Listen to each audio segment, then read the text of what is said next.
The views, comments, and opinions of the following program do not necessarily reflect those of Morris Media Studios, MorrisMediaLive.com, or its affiliates. Listener discretion is advised.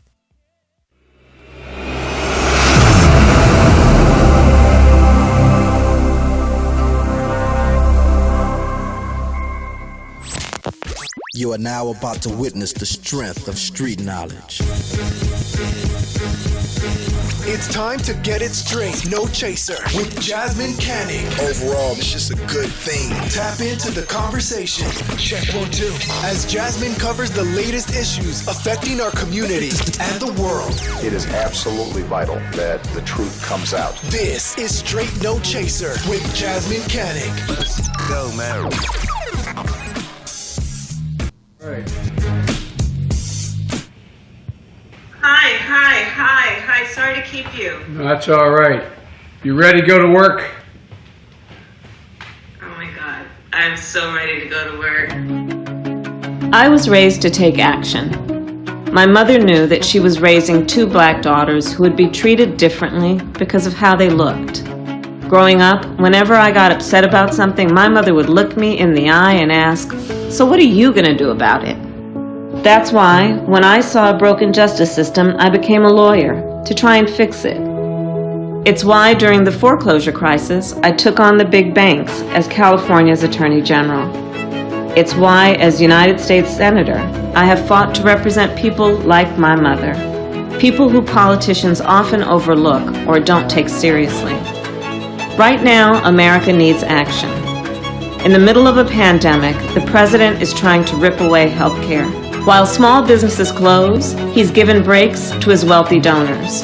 And when the people cried out for support, he tear-gassed them. America is in crisis, and I know Joe Biden will lead us out of it. He's a man of faith, decency, and character. He raised his family that way. I saw it firsthand with my good friend Bo. As Joe says, we're in a battle for the soul of this nation. But together, it's a battle we can win. We just have to take action. First of all, is the answer yes? The answer is absolutely yes, Joe, and I am ready to work. I am ready to do this with you, for you. I'm just deeply honored, and I'm very excited. All right, probably the most talked about subject in this country this week. So we're going to get into it. Welcome to this edition of Straight No Chaser with me, your host, Jasmyne Cannick. Kamala Harris, the junior senator from California, has been picked as Joe Biden's running mate. Harris will be the 3rd woman nominated as a vice president on a major party ticket. Joe Biden's choice of Senator Harris brings to the Democratic ticket a woman who has won 3 times statewide here in California. But she's also been a polarizing figure. She was San Francisco's top prosecutor from 2004 to 2011. Then she was our attorney general from 2011 to 2017. While holding statewide office, she called herself California's top cop, and her actions were sharply criticized by many activists in the black community. Since becoming a senator in 2017, however, she's been a congressional leader in efforts to revamp the criminal justice system, and like many other elected officials, is riding the Black Lives Matter bandwagon, becoming notably outspoken since George Floyd died in Minneapolis on May 25th while in police custody. Harris's shifting positions over the years have sparked questions and skepticism from many familiar with her here in California. Matrice Richardson was a young black woman who was arrested in Malibu in September 2009 for failing to pay a restaurant bill. She was taken to the Lost Hills Sheriff's Station, but despite being detained specifically because of her strange behavior, she was not given a psych evaluation, and she was not put on watch, command, or hold. Instead, she was let out in the middle of the night without her car, without her purse, without any money, and without her phone. And 10 months later, her remains were found naked and partially mummified about 7 miles away from that sheriff's station. To make matters worse, the Los Angeles County Sheriff's Department moved her body without the coroner's permission, ruining any chance of determining the cause of her death. The Attorney General at the time was Kamala Harris. And she had to be goaded into investigating the sheriff's department. It was an investigation that, in the end, lacked any real substance and was quietly closed. To this day, Matrice's family is still upset about how Senator Harris, then Attorney General Harris, ignored them and didn't take the investigation seriously. But there's more. Presumptive Democratic nominee Joe Biden has picked California Senator Kamala Harris as his running mate. The first woman of color in history to be chosen for such a position. Biden chose Harris even though, as a candidate, she attacked him for being a lead architect of the modern criminal justice system. She was the one that took it to him. The senator criticized the former vice president's record on race. I am proud of the work we did reforming a criminal justice system and cleaning up the consequences of the bills that you passed when you were in the United States Senate for decades. The irony of Biden's decision to select Harris, particularly in the wake of widespread protests against police misconduct and racial injustice, is that she has her own troubling record on criminal justice issues, which also came up on the debate stage. She had a police department when she was there that, in fact, was abusing people's rights. The bottom line is, Senator Harris, when you were in a position to make a difference and an impact in these people's lives, you did not. And worse yet, in the case of those who were on death row, innocent people, you actually blocked evidence from being revealed that would have freed them until you were forced to do so. There is no excuse for that. I want Joe Biden to win. It is about everything about criminal justice reform and what we're trying to do in terms of reforming policing. Like Biden, Harris deserves credit for endorsing vital reforms, even at this stage in her career. But it's worth setting the record straight about her priorities over the course of her 16 years in public life, before criminal justice reform became front and center for the Democratic Party. I am proud of that work, of being in the position to use the power that I had to reform a system that is badly in need of reform. Harris's record is that of a 1980s-style drug warrior, a defender of dirty prosecutors, and a political opportunist who has made life more dangerous for sex workers. So, will Kamala Harris be enough to inspire progressive Democrats and socialists to vote for the Biden-Harris ticket in November? Or will they stay home? So, with that, as you know, this is my gavel. And the court of public opinion is now open. If you have an opinion on this, you can call. I will try to get to as many calls as I can. I will also read your comments in the Facebook section, so you can do that as well. The phone number is 323-815-4204, 323-815-4204. Today, here with me in the studio to have that conversation, I have two great guests who, when I put the call out there, looking for folks who felt strongly on either side of the issue, answered that call. So I have Aqeela Sherrills with me, and everybody knows him. He's a peace advocate, a mediator, a spirit-centered activist based out of the community of Watts. Whoop, whoop. That's right. As a witness to the brutality of gang violence at age 19, he co-founded the Aqeela Can program to heal gang violence around the country. In 1992, he and his brother, am I going to say it right? Daoud. Yeah. Successfully brought rival gangs, the Bloods and the Crips, together to sign a historic peace treaty in Watts. He also serves as the principal of the Reverence Project, owner-curator of the Watts Arts Gallery, and is the Southern California Outreach Coordinator for California Crime Victims for Alternatives to the Death Penalty. Thank you, Aqeela, so much for being here. Thanks so much for having me, Jasmine. But most importantly, he's a Biden-Harris supporter. Whoop, whoop. Absolutely. So for all you Harris supporters, that's your person tonight. That's right. He's repping for you. Now, on the other side, we have Julia Wallace. And Julia, thank you so much for being here. Julia is a rank and file member of SEIU 721. That's woo right.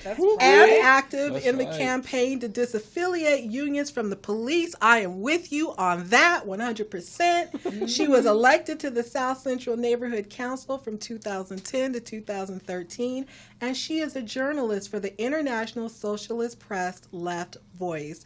Thank you for being here, Julia. Hey. Julia is team, I don't know about Kamala Harris. We need to have a conversation. She's repping that side.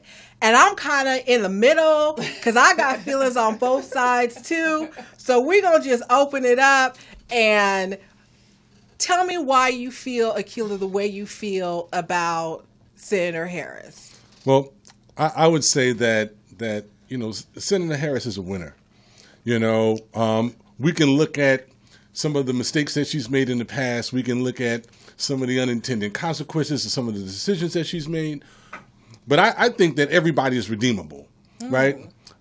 She's won every public office that she's run for. You know, she was our attorney general, the first in the state, you know, black woman, you know, then our first United States senator, and now, you know, our VP choice. You know, I think that her track record, like, you know, says a lot about like who she is in terms of, you know, her winning spirit. And you know, I'm again, you know, you look at some of the decisions that she's made over the decades that she's been in office. Politics is about compromise. You're going to make some bad decisions along the way. And so you got to take calculated risk if you're going to be in this particular game. And I just don't believe that, like, the standards that we're holding her to, you know, that we're giving her a fair shot. You know, we should be holding everybody to those same standards. I mean, we want her to be, you know, 10 times as good. You know, and I know that a part of it is because that, you know, she is a black woman, and that she is, you know, smart and progressive, and she's biracial. That's right. You know, and I'm like this, you know, if we're thinking about, you know, whether Kamala is qualified or not at 80 days to, you know, voting day, I'm like, we tripping, man. I'm like, you know, it's honestly, it's about, we're going to put Biden and Harris in office, or we're going to keep the devil in there, you know? Okay, so a couple of things. Guess who else won every public office they ever ran for? Our current president. Our current president, this is the first time he's ever held office. You know, no, I'm just kidding. I think he ran for president before and he didn't make it. But my point, but here's the thing, right? So a lot of times we hear the lesser of two evils. That evil is still evil. Right. And I don't know if the men and women sitting in prison here in California would share the same opinion that you have. And I do believe that we have an obligation to hold black people in particular to a higher standard as black people. Yes. Okay? I would agree. And so, you know, and I'm going to get to you too. But here's the thing. Here's the thing.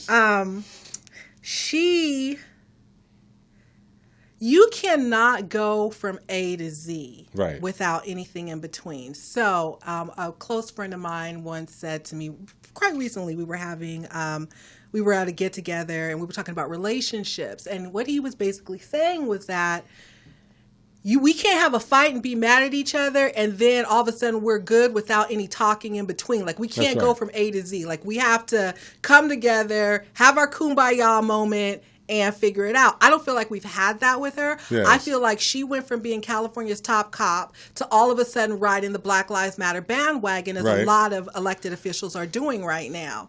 And you know, her record isn't one of being a quote-unquote progressive Democrat. It just is not. Now, she's changed a lot since she's gotten to Washington, D.C., but I'm going to leave it there because it's not about me and you. You're going to get to respond. Let me get to you because I know you sitting over there like, oh. So, Julia. Ready. So, where are you at in this conversation when it comes to Senator Harris as our VP pick? So, I think that Senator Harris has really kind of been par for the course for a lot of Democrats. If we look at the Black Lives Matter movement, where a lot of cities have risen up, a lot of those cities have been in places where Democrats held office and covered for and defended killer cops. Specifically in Minneapolis, where Derek Chauvin had already killed someone, and Klobuchar, who was on the top list to becoming VP, had been allowed these killer cops to get away with murder. Kamala Harris has proven time and again that her policies during being a district attorney and being San Francisco's general attorney, her roles have been to attack black people, including her truancy laws that she passed when she was head of San Francisco's district attorney, and after that, other precedents were set where other people, particularly black people and black women, were prosecuted for that. Her attacks on sex workers, her attacks on trans women who were in prison, who were put in men's prison, and some of those people died while being incarcerated. I think we really need to see this year as a year of precedents. things that have happened that we have never seen before, an economic crisis, a pandemic. And so we need to really think about, do we want business as usual where we're being asked during a time where racism, police brutality are on the forefront, where you have someone who is a segregationist and someone who's a cop, and we're supposed to vote for them. I think, and I'm not saying we should just go home. No. Well, what's the alternative? Because we have a racist and I don't know what to call Mike Pence. I mean, an empty suit. I think right. I don't think Mike Pence is an empty suit. Yeah, I think he's waiting in the wings. I think he's waiting in the wings to be president. But so what's the alternative? And I'm not again, like I told you both, I'm in the middle on this because I have feelings on both sides, and I hear you, but it's like, I don't want to reward bad behavior by voting for the Biden-Harris ticket. But at the same time, I don't want to live under another 4 years of the Trump regime. So I feel like, damn, what can I do? Right, because people need to be held accountable. And when it comes to black people, and I think you'll both agree, when it comes to the Democratic Party, our votes are always taken for granted. We don't have to do much for black people. We don't have to advertise much in the community. We don't have to put as much money to get out the vote in the black. If they're going to vote Democrat, no matter what, we don't have to worry about that. And I think because of that, we end up with a Biden-Harris, and it's just assumed, okay, well, black folks are going to get in line on this. I think that we automatically assume that because she was a prosecutor, she was a bad person, right? We say Kamala was a cop. She was never a cop. She was a prosecutor, right? But let me say this. And she said that she was a top cop. Now, that's been taken out of context because she was actually speaking to that I'm the top cop, so I'm going to hold law enforcement accountable. But she called herself the top cop, and from your work that prosecutors and law enforcement work hand in hand. Absolutely. I agree with you. Together. That's right. I agree with you 100%. They do. But let me say this, that also understand that Kamala didn't create the laws that she, was elected. Hold up. That she was elected to uphold, first of all. Secondly, we start romanticizing, the black men that we speak about, perpetrating violence and crime in our neighborhood, and Kamala's job as a prosecutor to lock them up, right? Now, let's just be straight. I'm like, we got to stop romanticizing that, the harm that black people have caused in the community to other black people. That's right, and we have a justice system that has been unresponsive to us, and so people like Kamala Harris has become a champion. You know what I'm saying? In some communities, because we don't get justice from the criminal justice system. And I'm speaking as a survivor. My oldest son, Terrell, was murdered 15 years ago. His case is still a cold case. You know what I'm saying? Because, the way that the criminal justice system views justice. Yeah. It ain't, there's nothing right about it. You know what I'm saying? That some of the decisions that were made. However, I think that holding office in terms of being a district attorney and an attorney general is a very complex set of circumstances. And we can't just make her responsible for every decision that was made. And we can't just assume that just because she was a cop or she was a prosecutor, that somehow this negates her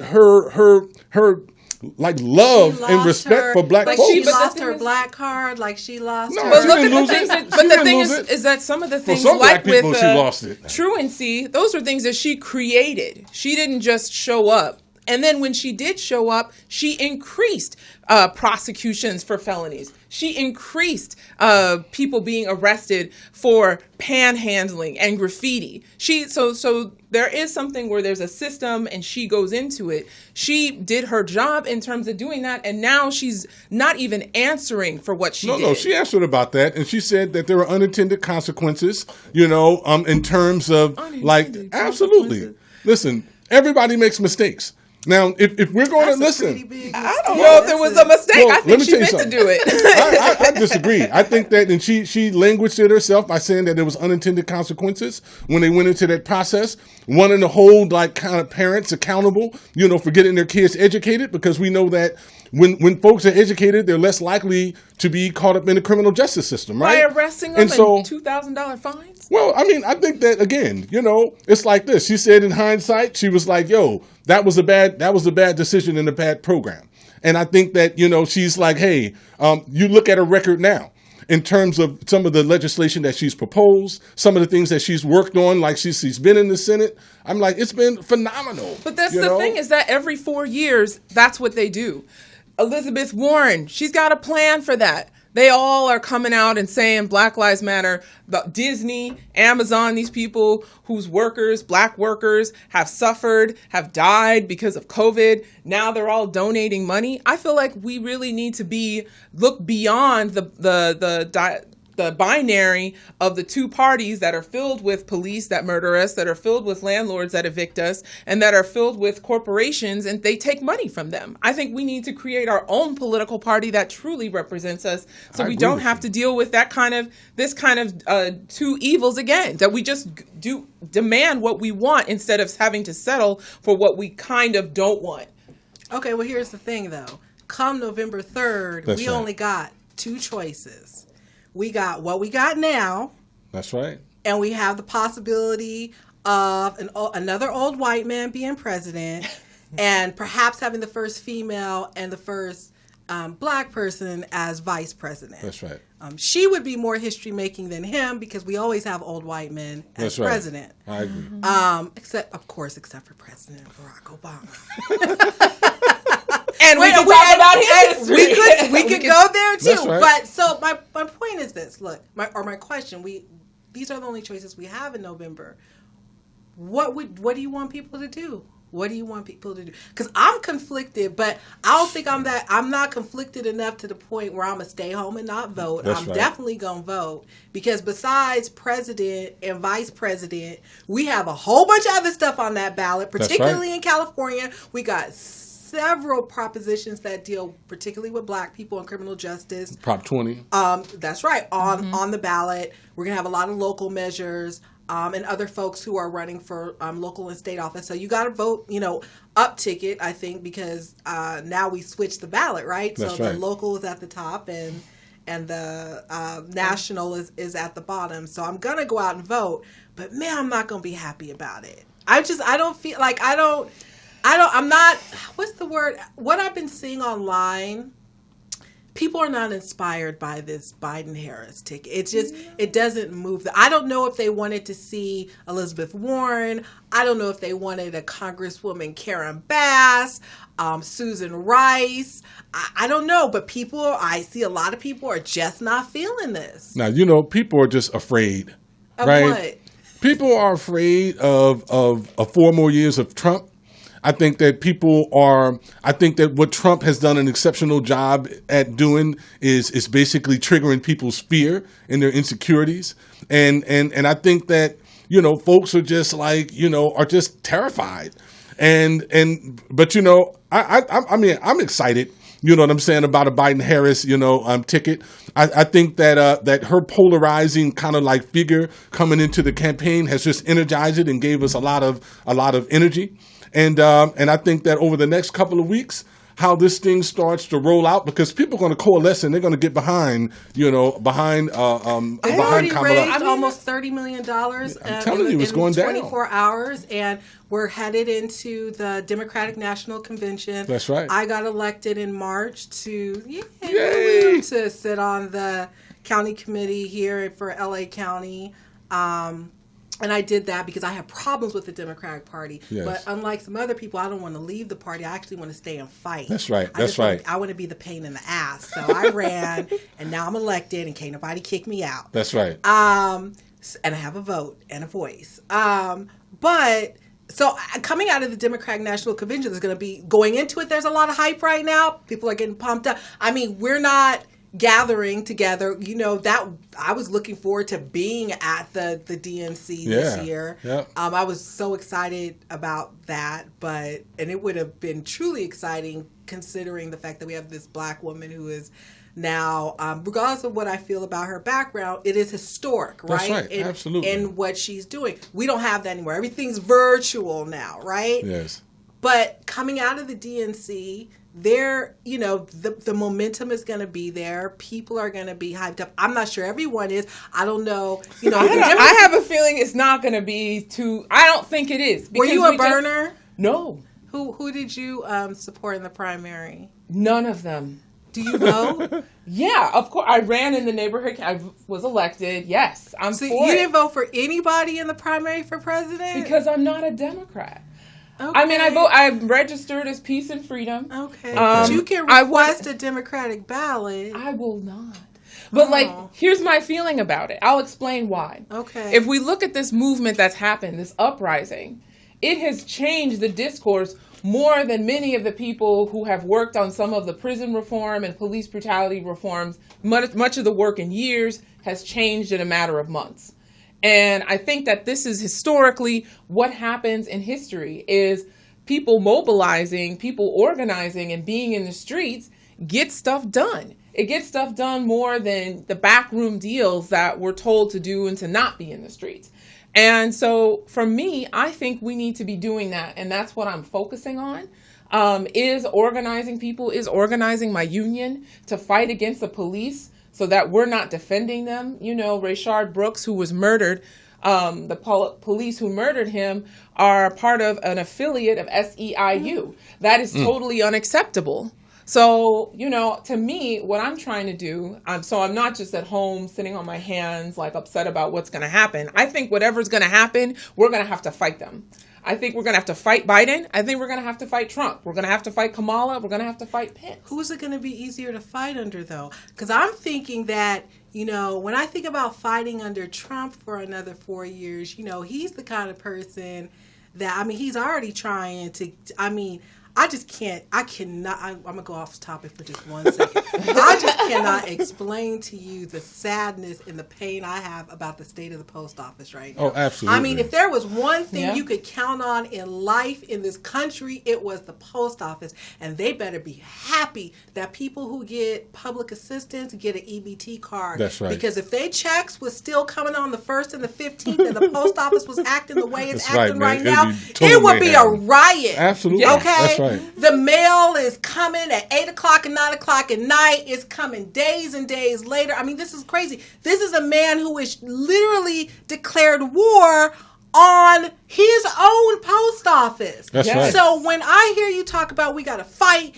and we're going to be fighting under Biden and we're going to be fighting under Trump, I'm thinking it might be a little easier to fight under Biden than it is to fight under Trump because Trump plays so dirty. Absolutely. But the thing is but both of them under Obama was the first Black Lives Matter movement, right? And that was extremely volatile. And it had to be. It had to be because there wasn't enough being done against systemic racism and police brutality, including under the Obama administration and before him. And under Trump, there's been even more of a discussion. And it's because of the people in the streets, and it's because of the threat of an overall upheaval in this country, not just from young people, but workers like myself, other people. And I think we need to be organizing for that because I feel like that really changes things. I feel like that changes things more than elections. I think that we need to, I agree with you 100%. I think we need to have a multi-tiered simultaneous strategy. So we need to be in the field, in the streets, and we need to be in the suites and in the boardroom, right? We need to walk and chew gum at absolutely. Same time. That's right. And I would say that you know, just speaking about the Biden and you know, Harris campaign right now, that if you look at what Kamala was able to do as Attorney General in terms of Prop 47 and Prop 57, two of the most progressive pieces of criminal justice legislation, criminal justice reform legislation in the history of the country, right? It's like she didn't get involved and mess with it, you know. She helped with language in terms of, you know, being able to present like Prop 47 so that we can actually get it passed as a referendum.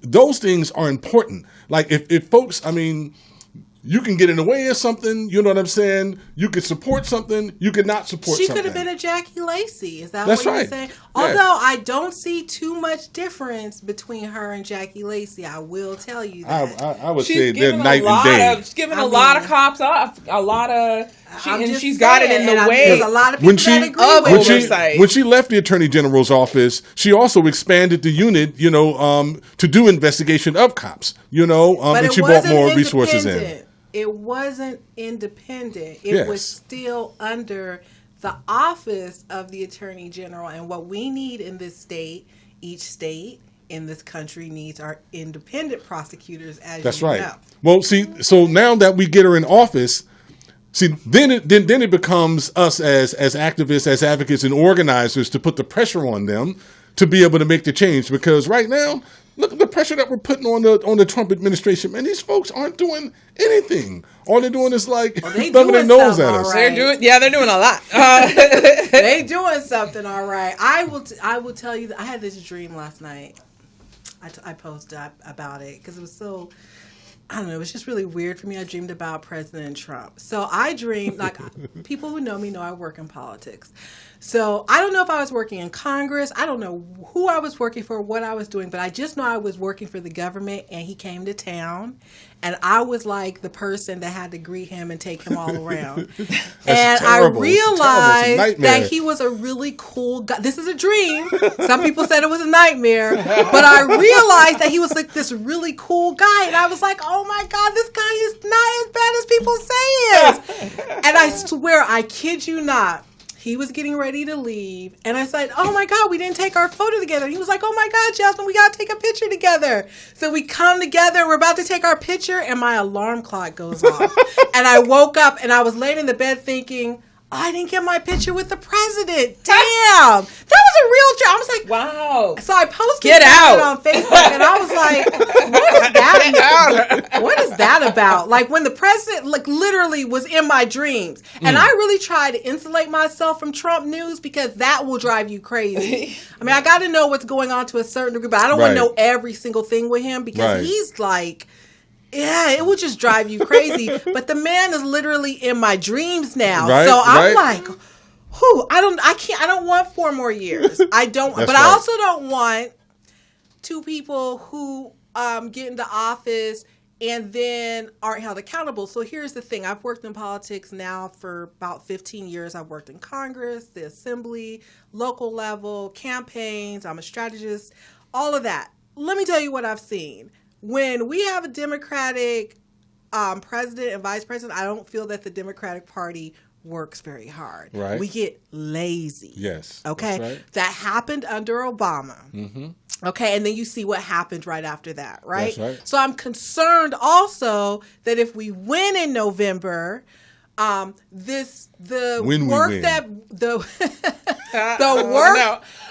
work that folks are doing around criminal justice reform, the important heavy lifting, the things that we're screaming about. Because let me tell you something. The Democratic Party might have said that Black Lives mattered and that they were concerned about criminal justice. It was never really a part of the platform. Nobody ever really worked to try to do anything. Okay. But could you imagine? I don't want to see us get into office and then we lose the momentum that we have now. We lose the energy that we have now. Like, you know, it's nothing like fighting against the enemy, right? To get you fired up. But once you win, it's like, you know, we get kind of, okay, we won. We can kick back. It's like spending so much time fighting against stuff. I like to always think that I'm only fighting 4 things today because I don't have that much bandwidth to be trying to fight too many, against too many things. And I've been an activist organizer for 30 years in terms of, community-based public safety initiatives and really redefining public safety, making sure that there are alternative public safety initiatives besides police. We think that law enforcement owns the public safety domain when they're only one aspect of the process, right? And so, my belief has always been if we're going to get rid of excessive force and misconduct issues with police departments, then we need to replace them, or we need to have complementary strategies that has community trained, deployed, empowered, to do policing and public safety in our own neighborhoods, right? Do you think you get that under a Biden-Harris administration? I think we absolutely get that. I think that we're at an inflection point in this country in terms of the conversation. Kamala, Harris is, and along with Cory Booker and Karen Bass have already put forth the George Floyd, justice and policing legislation. I'm not saying that that's the end all, but I think that, some of the things that they built into the legislation are great starts. And then as activist organizers, it's up to us to put the pressure down on them and make them move dollars towards that way. I think though that we need to kind of think also beyond some of the kind of what's the word, cyclical kind of things. Like we say we want this, they compromise a third of the way, then we accept it, and then we say we want half of what we said we wanted before. And so to me, I think we need to be talking about what we want. I agree. That's right. And that's why I'm a socialist, because I think that we need to really think about this society where we have people like Jeff Bezos who have he's going to be a trillionaire in the next couple of years. And at the same time, we have massive poverty and inequity. And Jeff Bezos gives to both parties pretty equally. And so, most corporations give to both parties. That's right. And right. That's so when the problem. Democrats are always yelling at the Republicans for taking oil money or big tobacco money, they take it too. They take it too. Because if you're in business, that's the smart bet. You put a little money over here, you put a little money over here. But for the po folks like us, the people don't have the money, we need to see ourselves as, and that's what I was saying, is organizing our own political party. That's right. And not just in the by and by. But how feasible is that? Because let me tell you something. We've been talking about organizing our own party for as long as I can remember, as long as I have been voting. And I started voting, I believe, when I was 18. Well, no time like the present. I mean, the first black vice presidential candidate, Carlotta Bass, she was running under the Progressive Party. And there have been other political parties and socialist parties that had way more members than they do now. And I feel like like I said, we're in unprecedented times. Let's talk about, people who were like Fred Hampton, people who were like George Jackson, who were revolutionaries. This is Black August. This is a time where people are we are talking about revolutionaries and lifting their voices up. I feel like we need to be talking about having a revolution in terms of organizing ourselves politically without these people. So here's the thing. We can't even come together to decide to boycott a company that does something racist to us, okay? We can't even agree whether or not we're Black or African American, okay? So seriously, yeah. I hear what you're saying. How do we bring the masses, the majority of Black people together? I mean, because the Christians feel some kind of way, the moderate Democrats feel, and usually the Christian and the moderate Democrats tend to be one and the same. Then you got, the people who just aren't in the loop at all, are parking lot kings and queens, are, the folks that get up and get dressed just to go sit on the porch all day. How do we bring them into the fold? Like, I hear what you're saying, and it sounds really good, but how do we get Black people to step away and say we're going to do our own thing, or to really put up a fight, even, that's one option, or put up a fight within the Democratic Party to really get some changes there. And I say that because, again, I always tell people I have one foot in the party and one foot out, because I really do not like how they treat Black people and how they take us for granted. But I feel like since you get 99% of the Black vote, I feel like I need to be there to argue with you about it and hold you accountable. How are we going to organize all the masses of Black people in this country? I think now, especially with people staying home and social media, we can really reach out to people. The website I write for, leftvoice.org, we really use that to debate about Kamala Harris, about different issues that affect Black people and people around the world. So we're in 14 different different countries and 11 different languages. So we have people in Brazil who are fighting against police brutality, and a Black revolutionary group, Quilombo Vermelho, which is about the Quilombos, who were the independent slave communities in Brazil that have broken from the people who had captured them.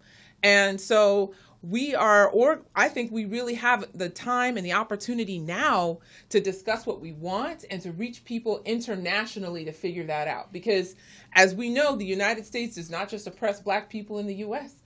They bomb Somalia. No, I agree. Right. They go in other countries. I think that we have to shift our whole conceptual frame on how we're actually organizing, and specifically around Black folks. I mean, the U.S. is a race-based kind of country and economy, and the reality is that there's no such thing. There's no homogeneous Black, right? It's like we are not the same. You know what I'm saying? Just because we got black skin don't mean that we're culturally the same. I mean, and so we've been consistently trying to push people to this idea that we have to organize because we black. And the reality is that we're Haitian, we're Jamaican, we're Black American, we're West Indian. We're all different types of things because our culture actually really informs how we organize, how we get together, how we do things. And I think that we have to look at what's the common experience that we're having, you know what I'm saying, that we want to address, and not necessarily trying to organize around being black. Because this is a system that was created by white supremacy. This whole idea of blackness and whiteness. I mean, there's no such thing as white, right?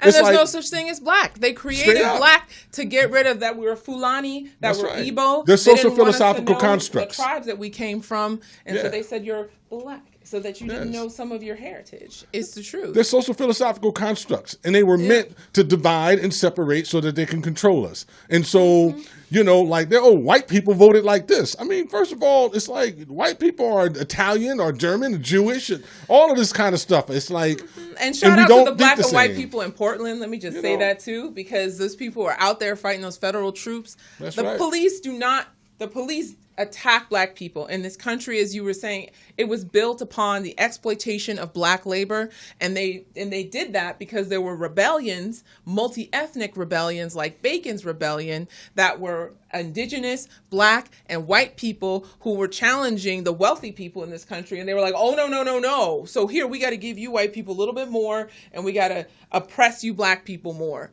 And I think that the police, for example, and I'll just bring it full circle, Kamala Harris, black people aren't the only people that she had targeted. She targeted immigrants, indigenous people, trans people. She targeted anybody. I mean, those are just some of her legislative proposals of I don't think that they were targets. Those people. But disproportionately affected them in very negative ways that upset those groups, deported people, and assisted with the deportation of 500 youth. She assisted, or 100 youth, undermined the sovereignty of indigenous tribes in California.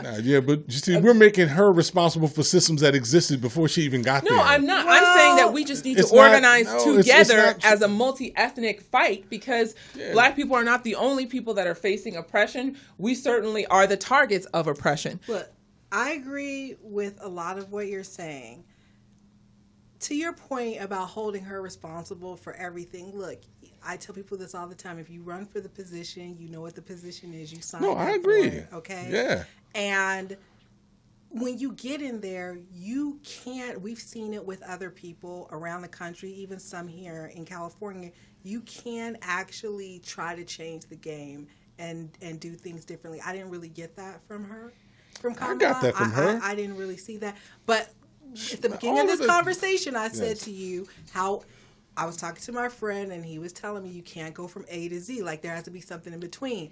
She has still not, in my opinion, atoned for her actions as Attorney General. Now, I didn't live in San Francisco under her, so I can't speak to that, but in terms of being Attorney General, we all lived in California. Look, Prop 47 alone released some 5,000 people from jail. 300,000 people have gotten their records expunged. To my understanding, she's not the architect of Prop 47. Well, she was one of the big supporters of it, and it happened on her watch. So she could have stopped it. She don't get to take credit for it. Well, I mean, there's a lot of things, but she don't get to be blamed for everything that people went and voted for it. That's right. It was a referendum. In the state of California, that's right. You can't raise enough money, put something on the ballot. But she could have killed it as well. She could have killed it in terms of the language and how it was presented, and she could have came out against it, but she didn't. And she so don't get cookies for that. Yeah, she get cookies. For one cookie. Okay, well, let's throw Prop 57 in there, even though it was, the whole piece that came through Jerry Brown, it was still, supported, by the AG's office, and it passed. And it was significant in that, it took, the power out of the hands of the prosecutors to charge our children as adults, and put it back in the hands of judges. Now, it shouldn't be there either, but I'm like, I think that she started correcting a lot of, making a lot of changes in the system, before she actually then went on to the United States Senate, where she's had the most progressive record of senators, since she's been there. So, I'm like, this is just a precursor of what it is that she's going to do, and I think that we're seeing the emergence of a whole new level of politics and politician, in Kamala Harris, and of course, I think Joe Biden is leading the way. But I've been a Harris fan, for years now. I'm excited about, we have a really, powerful black woman that's in She's position. Biracial. Well, I'm like, she claims a black woman. She's a black woman to me. Well, I'm just trying to be clear because there are some people who believe that's why she was chosen, because she can appeal to that might be true. Certain groups in this country, similar to President Barack Obama. That's right. That's right. There are some people who said that now, this part is true, absolutely true in politics, particularly in national politics. It is 75% about how you look. That's straight up. That's real talk. That's right. And people are going to see a whole new Kamala Harris over the next several months. Wait till you see who's doing her makeup and her wardrobe and her clothes, because, think about Sarah Palin and the amount of money they dumped into beautifying her. So and the kente cloth that the other Democrats started so wearing. I want to make it clear. No, I just want to. I'm honing in on that because I've read those comments and arguments too, and I think there's those are absolutely valid. I did She's fine. She's gorgeous, and people just got to deal with that, I did an interview with Politico. My friend Sandy Banks was writing an article on Congresswoman Bass, and hardly none of what I told her made it into that article. But one of the things I told her, because she was asking me what I thought, and I actually told her I thought Harris was going to get, and I told her why. I thought because she had the look, basically. Everybody was qualified. Right. That they were vetting. Let's be clear. But it came down to, I believe, do you want two old people, or do you want someone who's old and someone who can bring in the Gen Xers, the millennials, and I think that's why they went with Harris. I think she does that for them. I love Congresswoman Karen Bass. Me too. I don't know that everybody is ready for to have a black woman with a natural. They like black women, even biracial women, to have a specific kind of look. Right. Your hair need to be straight. Your hair need to be straight. Which is so wild. You can get away with that in state politics and local politics. You can have your afro, your locks, whatever. You are on the national stage. That's right. Okay? They want you to have a certain kind of look. It matters. Okay? Do you not remember the hell that Michelle Obama went through? That's right. Her eyebrows were too high. She always looked like she was angry. I mean, she had the hair part down, but there were other things they found to complain about when it came to her. That's right. I was telling folks about Bernie Sanders. I was like, look, he has great progressive ideas, all of the right things. I was like, but he's like ugly. But and I'm like, in the U.S., I'm like, we're just not going to elect. Taking them dollars, so that was the other thing. I mean, I think that he, I think he played a certain kind of a role that actually helped Biden's campaign. I don't think he even at a certain point intended to win, because he was saying, the other people weren't saying, was that, whoever you guys nominate, I'll support him. Hillary didn't say that before. Buttigieg, none of those people said that before. So I feel like he was kind of, people call it sheepdogging, but I don't like to call people sheep. But it was the idea of saying something really, really left, like Medicare for all, cancel the debt and things like that. And then, okay, guys, we're going to scrap that and, shoot black people in the leg, not in the heart, Joe Biden. So that's who we're going to have now for Black Lives Matter. And that's what he said. Those are his words. And I feel like that's, again, that game. We're just caught in this rat race again and again where we're like, oh, I guess we got to vote for these Democrats because we don't want the other guy. We want this person. And I'm just, I feel like there are some people that want Biden. there are some people that they had to push him on I think people. You're going to see people who go to the polls and vote because they want Biden. I think you're going to see people who go to the polls, they could care less about Biden. They voting for Harris. That's going to be the reason for them going to the polls.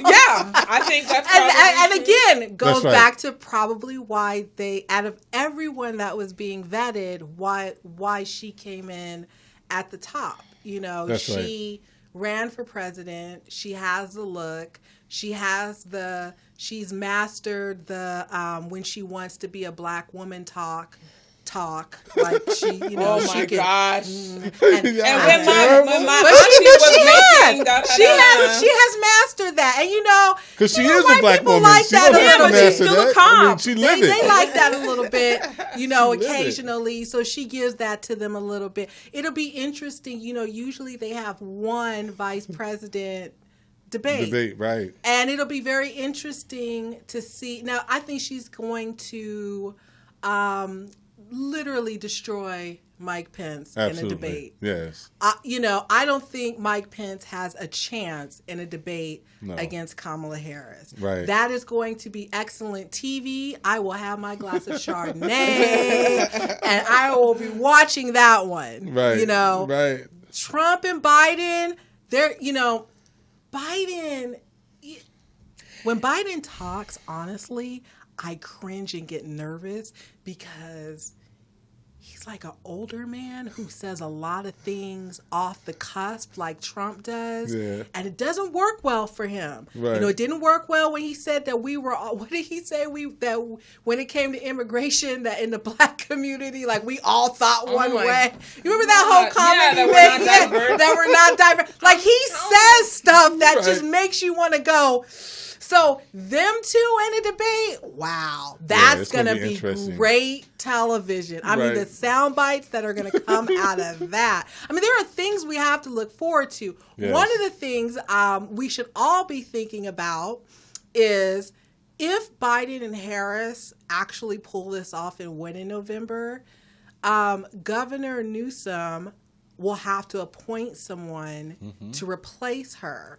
And the short list has some people on it that I would say hell no to, particularly Los Angeles Mayor Eric Garcetti. No, he is on that short list.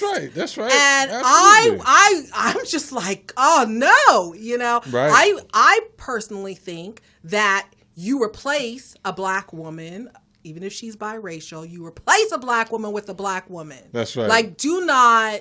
But I mean, do we just want any black woman? No, I'm not saying. I'm not. I'm not saying. We got a lot of Candace Owens. No, we don't want any black woman. But my point is, don't go from a Kamala Harris to an Eric Garcetti as our junior senator from the state of California. What you do is you go to Congresswoman Karen Bass and ask her if she wants it. That's right. I think she should be at the top of that list. Oh, absolutely. Right? Is she ready to switch houses? Let's see if she's ready. Because if that were to happen, then that means that her seat would open up. And, maybe we see a Senator Mitchell go for that. We see, maybe I'll run for it. That's right. Yeah. That's right. Real talk. Yeah, but that's right. I'm just saying, thinking down the line, if we're able to get Trump out in November, that is going to be a big, big deal in terms of who replaces her. Right. Because millions of dollars are spent on races for candidates going for the U.S. Senate. And once folks get in those seats, as you have seen with Dianne Feinstein and you saw with Barbara Boxer, they tend to stay in them forever, basically, until they're ready to step down. Right. And so being strategic, you're already claiming the victory in November. So while you claiming that victory in November, I need you to also be thinking about who going to replace Kamala Harris. Absolutely.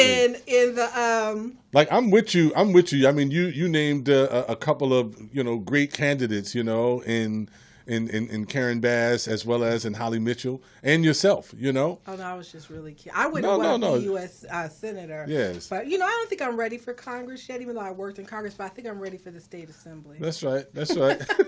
I definitely think I'm ready for that. So we got 5 minutes left, which is really like 3 minutes because I need to do my closing.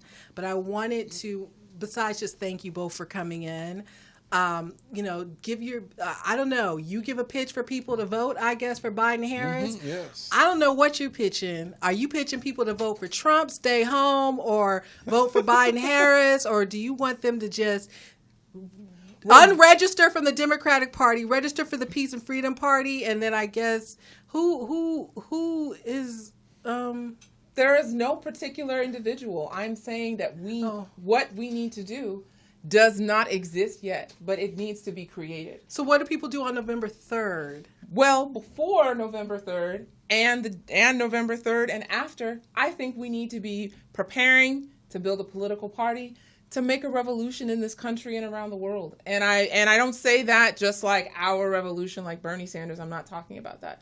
I'm saying that the issues that we have to deal with, like oppression, racism, exploitation, that those things will exist before and after November 3rd. That's right. And that we need to be organizing to not just challenge, for one particular person or one particular political party, but we need to build our own party of the working class and oppressed, and that we need to be fighting for a socialist society, a totally different kind of society. And I know it sounds wild, but when we lived under slavery, Harriet Tubman and other revolutionaries like Nat Turner, Black August, shot out.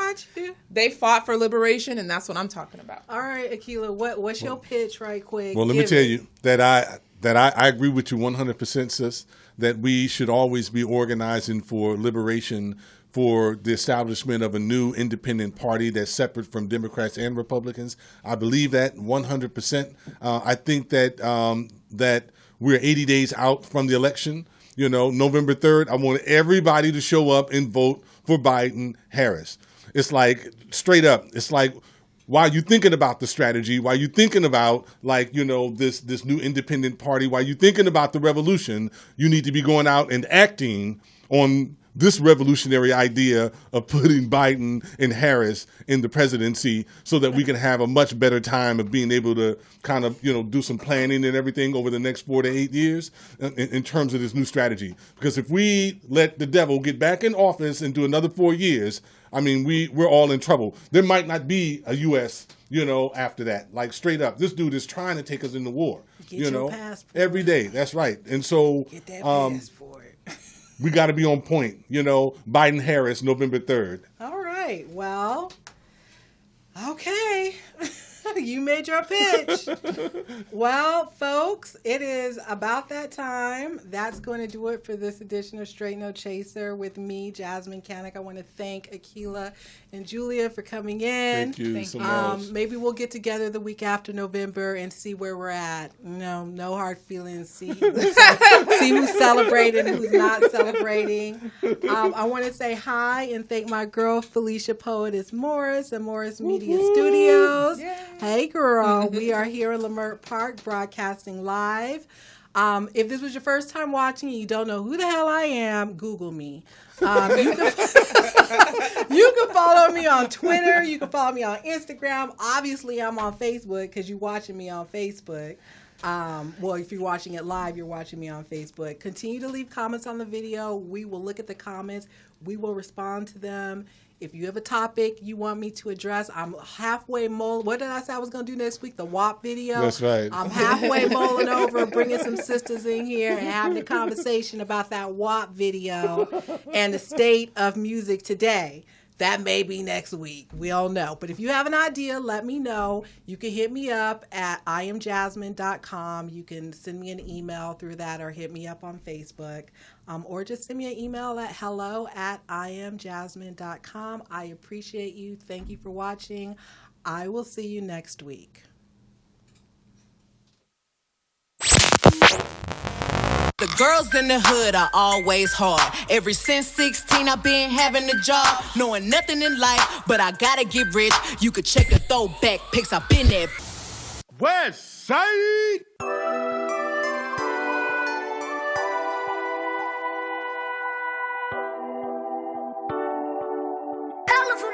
beat, baby.